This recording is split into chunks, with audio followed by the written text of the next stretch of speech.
있어서. 네. 매체와 성함 말씀 주시면. 네네. 네, 대통령님 지명해 주셔서 감사합니다. 채널의 이동훈 기자입니다.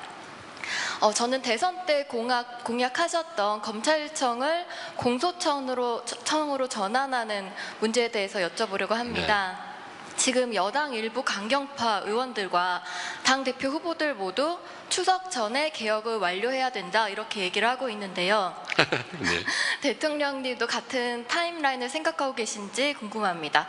그리고 정성호 법무부 장관 후보자를 지명하셨고 또 검찰 출신인 봉국 민정수석을 임명하신 게 또 속도보다는 조금 더 이렇게 부작용 없는 개혁을 추진하시려는 거 아니냐 이런 분석도 나왔는데 여기에 대해서도 여쭤봅니다. 네, 가장 최근에 핫하기도 하고 제가 답변 드리기가 조금 곤란하기도 하고 예민한 질문을 해주셨습니다.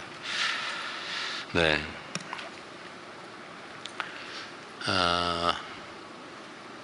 검찰개혁 또는 이걸 포함한 사법개혁은 사실 매우 중요한 현실적 과제죠.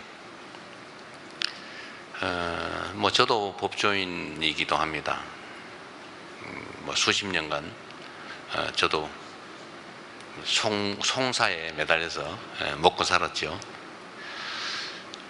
근데 많은 것들이 시대 상황에 맞지 않게 된 것 같습니다. 길게 얘기할 것 없이 기소 자체를 목표로 수사하는 그리고 기소에 맞춰서 사건을 조작하는 일은 결코 있어서는 안 되죠. 원래 법격언에 이런 말이 있어요. 법언이라고 하는데 아주 오래전부터 전해 내려오는 이제 법률에 관한 중요한 금원 같은 거죠. 10명의 범인을 놓치더라도 1명의 억울한 사람을 만들면 안 된다. 이 정말로 중요한 겁니다. 인권의 중요성을 지적한 건데 이거 수천 년 전에 원시 사회에서부터 있던 얘기입니다. 그런데 실제는 어떠냐? 저는 그런 생각이 들어요. 누가 사적인 목적을 가지고 사람을 잡아다가 어디 개인 감옥에 가둬놓고 또는 목숨을 빼앗거나 이게 나쁜 짓이잖아요. 이건 이론의 여지가 없는 나쁜 짓이죠. 절대로 용서할 수 없는. 그런데 만약에 그런 범죄 악행을 막으라고 국민이 준 권력을 이용해 가지고 법률의 이름으로 그런 행위를 한다. 간첩 혐의를 뒤집어 씌워 가지고 사형 선고를 한 다음에 다음날 바로 집행해서 목숨을 빼앗는다. 또는 어떤 특정 아주 부도덕한 업자의 청탁을 받아 가지고 재산을 빼앗아 그에게 부당한 이익을 주기 위해서 그 사람을 억울한 범인으로 만들어서 재산을 싹 다 뺏고 감옥에 집어넣어서 몇 년 동안 살게 한 구금 생활을 하게 한다. 어떤 게 더 나쁩니까? 권력의 힘으로 그러는 게 더 나쁜 거죠. 그런데 그런 게 상당히 많이 벌어져요. 있을 수 없는 일이잖아요. 이건 원시국가죠. 불행하게도 그게 우리 현실에 존재합니다. 그러지 않게 만드는 게 중요하죠. 사법 권력은 국가의 법 질서를 유지하는 최후 보루입니다. 우리 모든 국민들은 마지막에 그렇게 얘기하죠. 막 싸우다가 법대로 합시다. 이게 마지막 믿음이에요. 최후 보루죠.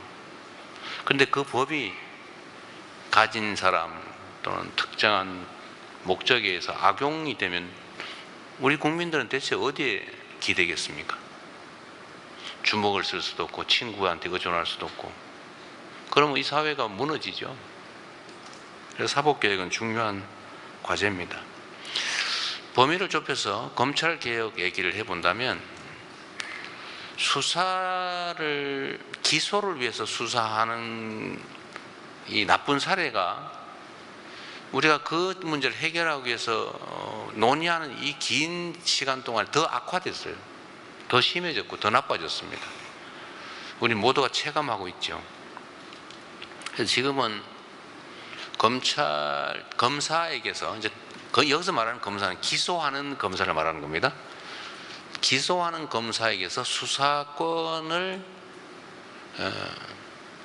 뭐 빼앗는다면 좀 그렇고 수사권을 분리해야 된다라는 점에 대해서는 우리 국민들께서 전에는 문재인 정부 때만 해도 그거 왜 뺏어?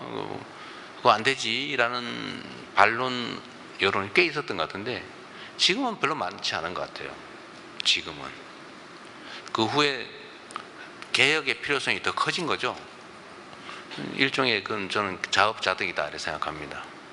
그래서 수사권과 기소권을 분리한다. 동일한 주체가 수사권과 기소권을 동시에 가지면 안 된다라는 점에 대해서 이견이 없는 것 같습니다. 그러면 이제 기소와 공소유지를 담당하는 것은 검사가 해야 되는 건 또 당연하죠. 그걸 딴 데 맡길 수는 없죠. 그러면 수사를 그러면 누구한테 맡길 거냐? 뭐 떼야 되는 건 이제 이론의 여지가 없는데 뭐 그 점도 그럼 경찰에 맡길 거냐? 뭐 경찰이 다 감당할 수 있냐? 경찰의 비대화는 어떻게 해결할 거냐? 또 그 논쟁이 있죠. 그럼 경찰의 비대화 문제는 또 사실 지금 얘기 안 하고 있지만 그 부작용이 생길 수 있거든요. 권력은 집중되면 남용되니까. 그래서 어쨌든 분리하고 견제시켜야 되는데 경찰의 권력 집중 문제는 이제 자치경찰 제도와 또 관련이 있습니다. 근데 그건 지금 여유가 있으니까 좀 나중에 미루더라도 수사권과 기소권을 분리한다라는 점은 이견이 없습니다. 그러니까 우리 이동훈 반장님이신가요? 네, 이동훈 반장께서도 왜 하냐 또는 하느냐 마느냐를 묻는 게 아니라 언제 하냐를 묻는 거죠. 추석 전에 하자라고 지금 당대표 후보들부터 열심히 말씀하시는 것 같습니다. 제도 자체를 그때까지 어릴게를 만드는 건 가능할 수도 있을 것 같아요. 또 국회에서 하면 저야 뭐 어떻게 할 수 없잖아요. 국회가 뭐 제가 마음대로 할 수 있는 것도 아니니까. 그런데 완벽한 제도가 정착되기까지는 한참 걸리겠죠. 그러나 중요한 거는 뭐 그때까지 정리할 수는 있겠죠. 국회가 결단하기 나름이다 말씀을 드립니다. 저는 뭐 협의는 하되 국회를 존중해야 되겠죠. 다만 이 과정에 이제 이 검찰 인사 문제가 사실은 걸려 있어요. 법무부 장관, 민정수석, 뭐 법무장관 임명되기 전까지 법무장관의 권한을 대행할 법무차관, 그리고 실제 현장에서 검찰 사무를 지휘할 주요 뭐 검사장들, 이 문제는 또 남아 있죠. 이게 속도하고 관계가 있냐는 질문에 대해서는 제가 관계가 있는 것 같기도 하고 없는 것 같기도 하고 제가 그 생각은 안 해봤어요. 근데 관계가 조금 있어 보입니다. 근데 제가 자주 말씀드린 것처럼 검찰 개혁은 국회가 하는 겁니다. 이 제도를 바꾸는 거기 때문에 뭐 정부 내에서, 근데 검찰도 정부의 일원이니까요. 정부 안에서 서로 타협해 가지고 정할 문제가 아니고 국회가 입법적 결단을 할 사안이기 때문에 우리 정부에서 할 일은 그로 인한 갈등, 부작용 이런 걸 최소화하는 게 필요하죠. 좀 원만하게 또 신속하게 될 수 있도록 하는 거. 그러려면 이제 우리 대통령실 안에도 또 정부 안에도 또 검찰을 좀 잘 이해하는 사람이 맞는 게 유용성이 있겠다. 그런 판단을 한 겁니다. 그리고 그 담당자들이 아까 잠깐 말씀드렸습니다만 그 담당하는 주요 인사가 과거에 누구와 가까웠느냐, 그 가까웠고 아는 사람이고 뭐 인연 있는 사람을 다 골라내면 남는 게 거의 없을 것 같아요. 예. 말씀드린 것처럼 그러나 공무원, 특히 그게 누구든 간에 직업 공무원은 선출된 권력의 의사에 따를 수밖에 없어요. 뭐 안 따르면 바꾸면 되죠. 임기가 있는 선출직이나 임기가 있는 공직자와는 다르잖아요. 뭐 누구든 간에 제가 아무 데나 바꾸면 되죠.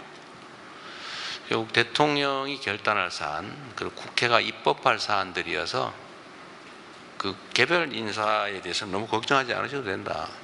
그 말씀을 좀 드리고 싶고요. 속도와 관계가 있는지는 아까 말씀을 드린 것 같습니다.